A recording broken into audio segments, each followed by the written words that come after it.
Howdy doody, everybody. Jackie from Sunflowers and Butterflies, spending a little bit of time on this page to talk to you about one of my pillars, the physical body, which I hope you love your body. I love my body. I went through a big journey where I had so many symptoms and I didn't love it. It wasn't a good experience, but I have learned to absolutely love and respect my body. And I hope I can work with you to get you to that place too. So these talks are just to give you a little bit more information about the importance of each of these pillars and to give you a bit of, information that you can reflect on and think about, and then get in touch with me if you've got more questions or if you wanted to obviously work together. So I want to start by telling you that your body is a hell of a lot more intelligent than I think a lot of us give it credit for. We consciously think that we're in charge of everything and we can do anything with that conscious part of our mind. Our physical body is absolutely incredible. Just imagine the thousands of things every minute that your body, the functions it is performing to keep you alive. How intelligent must it be to do those things without you consciously telling it to? You're not telling your body to create hormones or to digest your food or to keep your heart beating or to keep your blood pressure stable. You're not doing that consciously. It's doing that for you. And I know one thing that changed a lot of belief I had about my physical body was when I realized that it is probably the only thing in the world that gets up every day and fights for you. Oh, probably fight for you is not even the right word. It gets up every day and it serves you. No matter what you did the night before, no matter what you ate or drank or how emotional you were or what's going on in your life, your body gets up and is like, okay, let's do this. Okay, and so once we get to a point where we're having these physical symptoms, which is just your body's way of communicating, there's no other way it can talk to you other than through symptoms. Once we've gotten to that point, things have started to break down. And that beautiful working hard for you everyday body is suffering on some level. So symptoms are super important. They're actually really big clues, and it's the only way your body can tell you what's going on underneath. So with all our efforts, if we can, we need to try hard not to suppress symptoms. I mean, I understand it's not always possible, but that was a big part of my healing, was saying no when doctors and people had said you must, and realizing that what my body actually needed was less, not more. It needed less put in it than more put in it.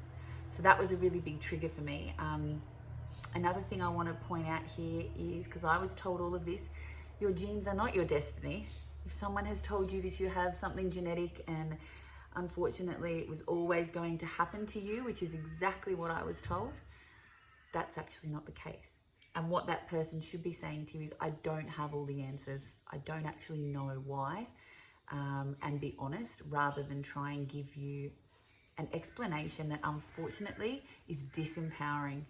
Just like somebody telling you that you have an autoimmune disease, that your body has just woken up one day and decided to attack itself.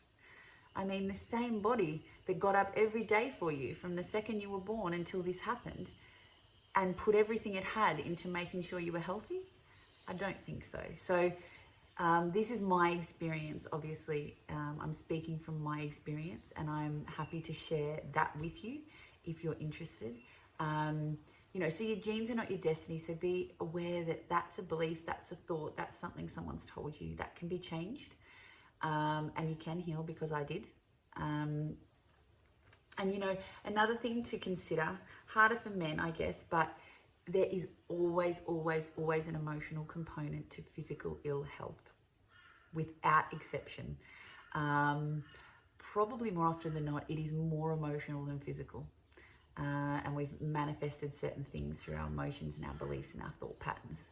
So it's just something to really be aware of. I help you to coach through that, to know what emotionally is causing that. And there's obviously amazing people I've turned to and I have all of that information and those tools that helped me to discover that.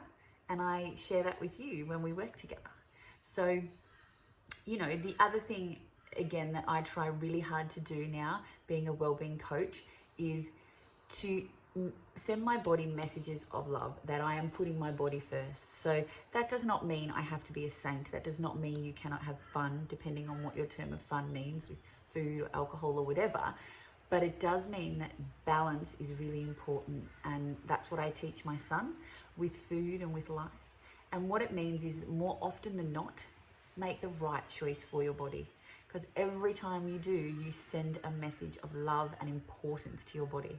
And trust me, it hears. It really hears, and it will give back. So as part of the physical body and healing this component, I do wellbeing coaching, and that's incorporating everything that I did into a much more condensed, easy to use, understand, apply set of skills and tools. So we go through your life and we look at what needs to be adapted, changed, implemented, so that you can get on the path to physical well-being. And we address all those other bits and pieces as well with my pillars. They all integrate. That's why we do all 4. So that was the physical body today. Thank you for stopping through, and please get in touch if you've got any more questions. Thanks.